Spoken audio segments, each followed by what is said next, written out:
Hello बच्चों, कैसे हैं आप लोग। आशा करती हूँ कि आप सभी अच्छे होंगे। बच्चों, शुरू करते हैं आज का अध्याय। निबंध लेखन, एसे राइटिंग। निबंध एक महत्वपूर्ण रचना है। जब हम अपने विचारों तथा अनुभवों को व्यवस्थित करके लिखते हैं, उसे निबंध कहते हैं। निबंध लिखना भी एक कला है। निबंध का अर्थ है व्यवस्थित रूप से बंधा हुआ। इसके अभ्यास से भाषा पर अधिकार होता है। बच्चों, निबंध लिखते समय निम्नलिखित बातों का ध्यान रखना चाहिए। जैसे निबंध की भाषा सरल व स्पष्ट होनी चाहिए। निबंध किसी एक उद्देश्य अथवा विषय को लेकर लिखना चाहिए। निबंध के विचार क्रमबद्ध तथा परस्पर जुड़े होने चाहिए। वर्तनी की शुद्धता पर अवश्य ध्यान देना चाहिए। विराम चिन्हों का उचित प्रयोग करना चाहिए। निबंध लिखते समय बीच बीच में महान व्यक्तियों के कथन, मुहावरे, सूक्तियाँ आदि लिखना चाहिए। आइए बच्चों, पढ़ते हैं कुछ निबंध के उदाहरण। पहला निबंध है समय का महत्व या समय का सदुपयोग। बीता हुआ समय कोई भी मूल्य देकर नहीं लौटाया जा सकता। समय के सदुपयोग में वह शक्ति है जिससे संसार समस्त संपदाएं प्राप्त की जा सकती हैं। प्रकृति के समस्त कार्य समय पर संचालित होते हैं। सूर्य और चंद्रमा निश्चित समय पर उदय और अस्त होते हैं तथा ऋतुओं का आगमन निश्चित समय पर होता है। परंतु मनुष्य ही ऐसा प्राणी है जो समय के मूल्य को नहीं पहचानता और समय बीत जाने पर पछताता है। समय के चूक जाने पर पछताने से कोई लाभ नहीं। समय चौकी सुनी का पछताने का वर्षा जब कृषि सुखान। समय का मानव जीवन में महत्व तब मालूम होता है जब 2 मिनट विलंब से पहुंचने पर गाड़ी छूट जाती है तथा विलंब से पहुंचने पर परीक्षा छूट जाती है। गांधी जी समय को सर्वाधिक महत्व देते थे। प्रत्येक काम अपना निश्चित समय पर होता है। जो समय के महत्व को समझता है, सफलता उसके कदम चूमती है। समय के सदुपयोग का अर्थ है निर्धारित समय पर नियम पूर्वक काम करना। जो लोग समय का सदुपयोग करते हैं वे जीवन में सफल होते हैं। ठीक समय पर कार्य न करने से सरल कार्य भी कठिन हो जाता है। हमें एक भी क्षण व्यर्थ नहीं गंवाना चाहिए, क्योंकि शून्य मस्तिष्क शैतान का घर होता है। An empty mind is a devil's workshop. उचित समय पर उठना, समय पर स्नान, समय पर खाना, खेलना आदि समय के सदुपयोग ही हैं। समय के सदुपयोग से अनेक लाभ हैं। जो विद्यार्थी समय का सदुपयोग करते हैं वे ही प्रथम आते हैं। समय के सदुपयोग से दरिद्र धनवान बन जाते हैं। हम किसी महापुरुषों के जीवन को देखें तो ज्ञात होगा कि वे समय के सदुपयोग से ही महान बने हैं। समय के सदुपयोग से आत्मविश्वास पैदा होता है और व्यक्ति सर्वांगीण उन्नति कर सकता है। जिन्होंने समय को नष्ट किया, समय ने उन्हें नष्ट किया। डॉक्टर के कुछ विलंब से पहुंचने पर रोगी की मृत्यु हो जाती है। समय का दुरुपयोग करने वाले व्यक्ति के मन में आलस्य की भावना घर कर लेती है और वह अकर्मण्य होकर जीवन से निराश हो जाता है।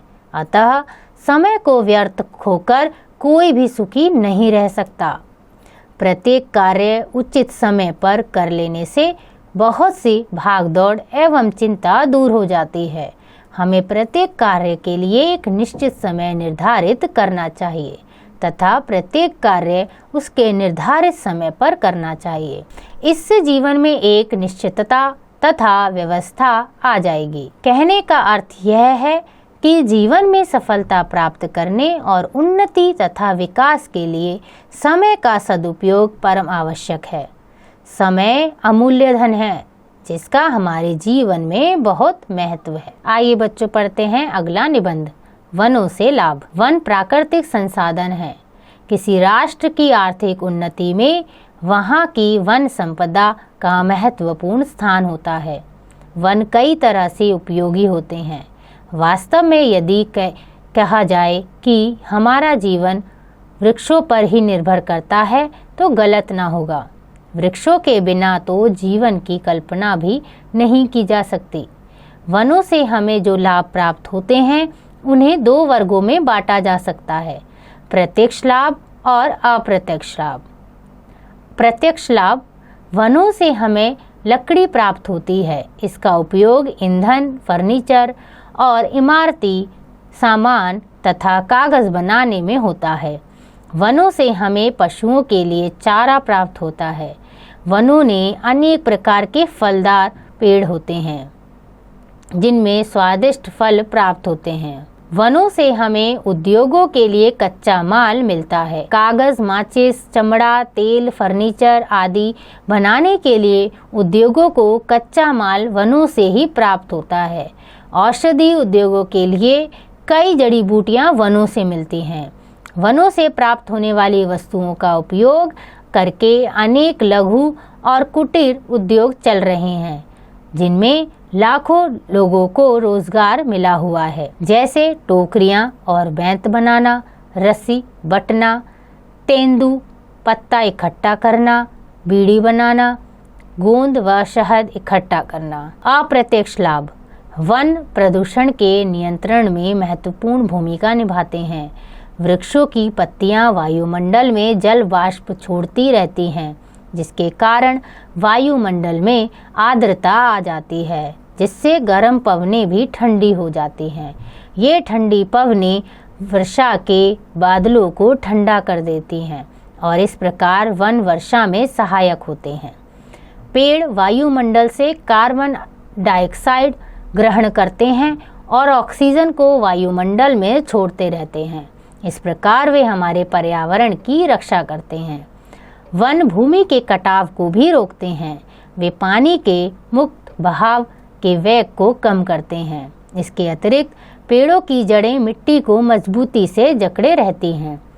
पेड़ तेज वर्षा को अपने ऊपर झेलकर मिट्टी के कटाव को रोकते हैं।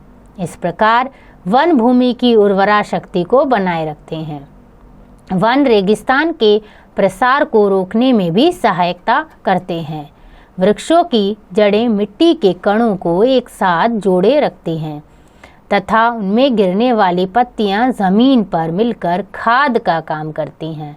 इस प्रकार वन रेगिस्तान के प्रसार को रोकते हैं।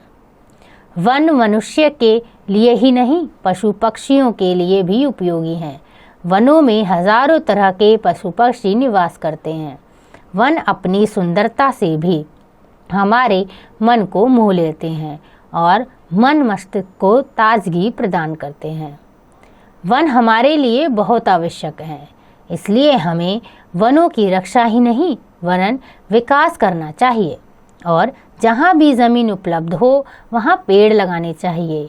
यह हमारा परम कर्तव्य भी है और इस युग की प्रथम आवश्यकता भी। आइए बच्चों पढ़ते हैं अगला निबंध, मेरे जीवन का लक्ष्य। मानव जीवन क्षणभंगुर है, अस्थिर है, स्वप्न मात्र है। प्रत्येक प्राणी जन्म लेने के बाद किसी न किसी ज्ञात अथवा अज्ञात लक्ष्य की प्राप्ति के लिए प्रयत्न करता है। अपने लक्ष्य को प्राप्त करने के लिए वह जी तोड़ मेहनत करता है। मानव जीवन का लक्ष्य क्या हो, यह भी एक कठिन प्रश्न है। रुचि, स्थिति तथा अवस्था की भिन्नता के कारण जीवन के लक्ष्य अलग अलग होना एक स्वाभाविक बात है। जिस प्रकार समुद्र में लहरों के ऊपर हिलोरे लेता हुआ जहाज अपने लक्ष्य की ओर बढ़ता जाता है, उसी प्रकार इस संसार में प्राणी अपने लक्ष्य की दिशा में आगे बढ़ता जाता है। अगर जहाज के चालक को यह ना मालूम हो कि उसे कहाँ जाना है, अर्थात उसका लक्ष्य क्या है, तो निश्चय ही जहाज लहरों की गोद में विलीन हो जाएगा। इसी प्रकार लक्ष्य का ज्ञान न रखने वाला मनुष्य भी भटके हुए यात्री की तरह जीवन भर अस्थिर बना रहेगा। लक्ष्य के अभाव में जीवन रूपी जहाज पथभ्रष्ट हो जाता है। अतः व्यक्ति के जीवन का कोई ना कोई लक्ष्य अवश्य होना चाहिए।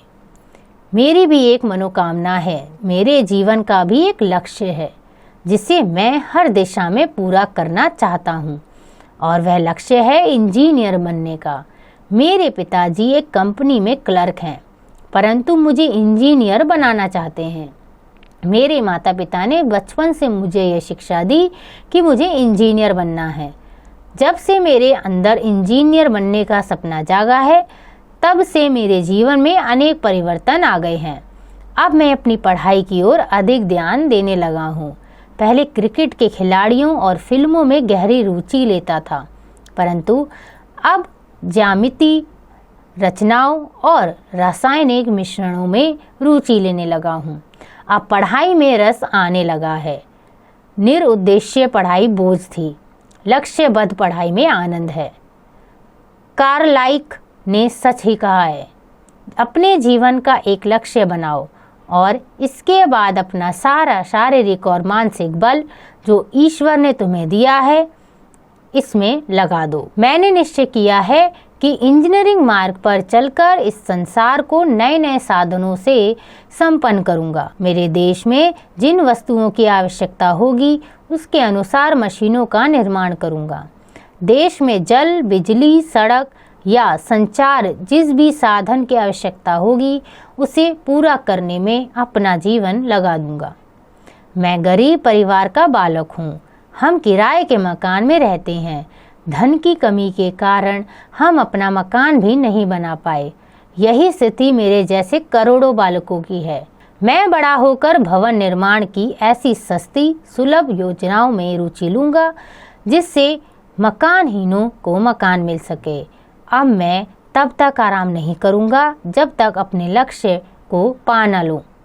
ये पंक्तियां मुझे सदा प्रेरणा देती हैं। धनुष से जो छूटता है बाण, कब पथ में ठहरता, देखते ही देखते वह लक्ष्य का ही भेद करता। लक्ष्य प्रेरित बाण है, ठहरने का काम कैसा, लक्ष्य तक पहुँचे बिना पथ में पथिक विश्राम कैसा। आइए बच्चों पढ़ते हैं अगला निबंध। गणतंत्र दिवस 26 जनवरी। प्रत्येक देश के अनेक राष्ट्रीय पर्व होते हैं जिनका संबंध किसी धर्म, संप्रदाय अथवा जाति विशेष से न होकर संपूर्ण राष्ट्र से जुड़ा होता है। ऐसे त्योहारों को राष्ट्रीय पर्व कहा जाता है। भारत में भी ऐसा ही विशेष पर्व है गणतंत्र दिवस, जो प्रतिवर्ष 26 जनवरी को अत्यंत धूमधाम से संपूर्ण देश में मनाया जाता है। यद्यपि 15 अगस्त 1947 को हमारे देश ने अंग्रेजों की अधीनता से मुक्ति पा ली थी, परंतु यह स्वतंत्रता अधूरी थी क्योंकि हमारे देश का अपना कोई संविधान नहीं था। स्वाधीन भारत के संविधान बनने में लगभग 3 वर्ष का समय लगा। हमारा संविधान 26 जनवरी 1950 को लागू हुआ। इसी दिन हमारा देश एक गणतंत्र बना तथा डॉक्टर राजेंद्र प्रसाद ने भारत के प्रथम राष्ट्रपति के रूप में पदभार ग्रहण किया। भारत को सर्वप्रभुता संपन्न गणराज्य घोषित किया गया। इसलिए प्रतिवर्ष 26 जनवरी को गणतंत्र दिवस के रूप में मनाया जाता है। भारत के संविधान को लागू करने के लिए 26 जनवरी का दिन ही उपयुक्त समझा गया, क्योंकि 26 जनवरी 1929 को लाहौर में रावी के तट पर कांग्रेस के अधिवेशन में पूर्ण स्वराज्य की मांग की गई थी। यह पर्व संपूर्ण भारत में अत्यंत उल्लास से आयोजित किया जाता है, पर भारत की राजधानी नई दिल्ली में इसका आयोजन राष्ट्रीय स्तर पर किया जाता है। इंडिया गेट के विजय चौक पर भारत के राष्ट्रपति ध्वजारोहण के पश्चात सेना के तीनों अंगों तथा अर्धसैनिक बलों की परेड में सलामी लेते हैं। इस उत्सव को देखने लाखों लोगों की भीड़ उमड़ी पड़ती है। सैनिकों का दल पूरी साज सज्जा के साथ बैंड वादकों के साथ परेड करता हुआ राष्ट्रपति को सलामी देता हुआ लाल किले तक जाता है। इस अवसर पर सैनिक साज सम्मान का प्रदर्शन भी किया जाता है। सैनिकों के साथ साथ स्कूलों के बच्चे तथा विभिन्न राज्यों से आए लोक नर्तक का प्रदर्शन करते हैं। भारत के विभिन्न राज्यों की अत्यंत भव्य झांकियां निकलती हैं, जिसमें इन राज्य की संस्कृति, लोक कला या प्रकृति को दर्शाया जाता है। इन झांकियों की भव्यता सभी का मन मोह लेती है। सबसे अंत में वायुसेना के विमानों की उड़ान होती है। रात्रि में सरकारी इमारतों तथा राष्ट्रपति भवन पर प्रकाश किया जाता है। इस दिन सार्वजनिक अवकाश रहता है। इसी प्रकार के परेड के कार्यक्रम भारत के राज्यों की राजधानियों में भी आयोजित होते हैं, जहां संबंधित राज्य के राज्यपाल परेड की सलामी लेते हैं। इस कार्यक्रम को दूरदर्शन पर दिखाया जाता है। इसी दिन भारत के राष्ट्रपति एक राजकीय समारोह में विभिन्न क्षेत्रों से जुड़े विशिष्ट व्यक्तियों को सम्मानित करते हैं। 26 जनवरी का यह पर्व अत्यंत प्रेरणादायी है। यह हमें उन सपूतों की याद दिलाता है जिन्होंने अपने प्राणों की परवाह न करते हुए हमें विदेशी शासन से मुक्ति दिलाई। इस दिन हमें देश की एकता, अखंडता तथा प्रभुसत्ता की रक्षा की प्रतिज्ञा करनी चाहिए। आइए बच्चों, बढ़ते हैं अगला निबंध। कंप्यूटर। कंप्यूटर विज्ञान का अत्यंत महत्वपूर्ण तथा आश्चर्यजनक आविष्कार है, जिसके प्रयोग से मानव जीवन की दिशा ही बदल गई है। आज कंप्यूटर का प्रयोग हर क्षेत्र में किया जा रहा है, इसलिए आज के युग को कंप्यूटर युग भी कहा जाता है। कंप्यूटर एक जटिल गणना प्रणाली का नाम है। इसे मानव निर्मित मस्तिष्क भी कहा जाता है, क्योंकि यह पलक झपकते ही बड़ी बड़ी गणनाएं कर सकता है। 19वीं शताब्दी में चार्ल्स बेबेज ने पहला कंप्यूटर बनाया था। तब से अब तक इसका स्वरूप निरंतर विकसित होता जा रहा है। विश्व के अनेक देशों में कंप्यूटर का प्रयोग किया जा रहा है। वर्तमान कंप्यूटर डॉक्टर हरमन के प्रयासों का अति विकसित रूप है। कंप्यूटर में सूचनाएं एकत्र करने के लिए या गणना करने के लिए अलग भाषा में निर्देश दिए जाते हैं, जिन्हें प्रोग्राम कहा जाता है। कंप्यूटर के स्मृति भंडार में पूरी पुस्तक को सुरक्षित रखा जा सकता है। आज कंप्यूटर का उपयोग अनेक क्षेत्रों में किया जा रहा है। रेलवे बुकिंग केंद्र पर इसकी सहायता से टिकट खरीदे जा सकते हैं। हवाई जहाज की सीटें बुक कराई जा सकती हैं। बैंकों, कार्यालयों या औद्योगिक इकाइयों में कंप्यूटर का उपयोग किया जा रहा है। अंतरिक्ष विज्ञान तथा युद्धों में कंप्यूटर की मदद ली जाती है। आजकल तो कंप्यूटर का प्रयोग मुद्रण कला में किया जा रहा है, जिससे कुछ ही समय में हजारों पृष्ठों की छपाई हो जाती है। कंप्यूटर की सहायता से ईमेल तथा चैटिंग की व्यवस्था की गई है, जिसके परिणाम स्वरूप कोई भी व्यक्ति दुनिया के किसी भी कोने में बैठे अपने मित्र से बात कर सकता है। कंप्यूटर से बड़े बड़े हिसाब किताब कुछ क्षणों में लग जाते हैं। किसी भी विषय की जानकारी प्राप्त की जा सकती है। अब तो जन्म पत्रिकाएं भी कंप्यूटर से बनाई जाने लगी हैं। शिक्षा के क्षेत्र में कंप्यूटर का अधिक प्रयोग किया जा रहा है। अनेक विषयों की पढ़ाई कंप्यूटर की सहायता से संभव है। बच्चों, आशा करती हूँ कि आपको यह अध्याय समझ आ गया होगा। इसका अभ्यास आप स्वयं कीजिएगा।